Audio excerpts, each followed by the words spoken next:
Sadgurunath Maharaj Ki Jai, and welcome to Jagadambe Reads the Holy Books of India, ShrimadBhagavatam364.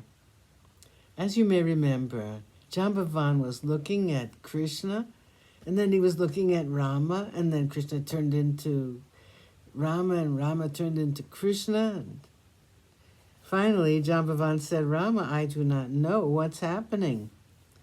Please tell me, why are you confusing me like this?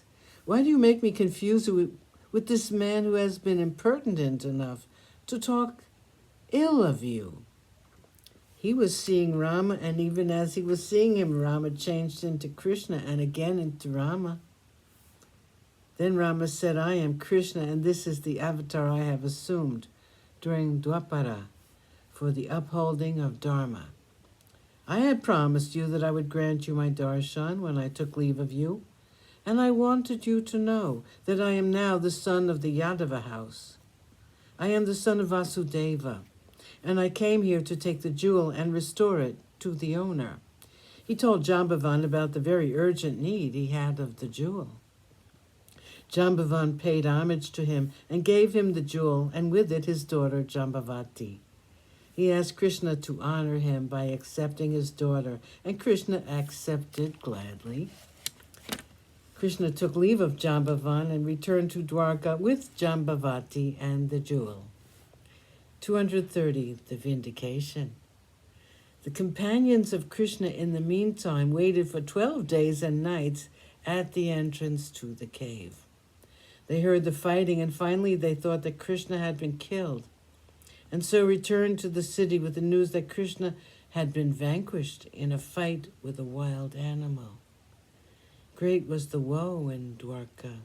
Everyone was cursing Satyajit for wrongly accusing Krishna of theft and thus causing his death. They all went to the temple of Devi Durga and prayed to her to give them some hope that Krishna was not dead. At the conclusion of the puja, she spoke these words, You will all see Krishna very soon. When their prayers were over, they emerged out of the temple and found their prayers had been answered by the Devi. They saw Krishna with a jewel glowing on his neck, and by his side stood a beautiful maiden. He said, Please let everyone assemble in the king's assembly hall. Please ask Satyajit also to be present. I will be there soon. In the great hall named Sudharma, in the presence of everyone, Krishna stood up and related to them the truth about the killing of Prasenajit and the later happenings. He then took the disputed jewel, Saimantika, and placed it on the neck of Satyajit and said, Now I am vindicated. I am free of the stigma which was attached to my name. Satyajit was so ashamed of himself that he could not hold up his head, and with bowed head he walked out of the hall. He was extremely unhappy at the course of events. He had now been cured of his arrogance and his avarice. He did not know how to make it up with Krishna, whom he had wounded so much. How to expiate my sins, he asked himself. What shall I do to please Krishna and make him forget this incident? How can I wipe out the unpopularity which I am suffering now because of my thoughtless words and actions?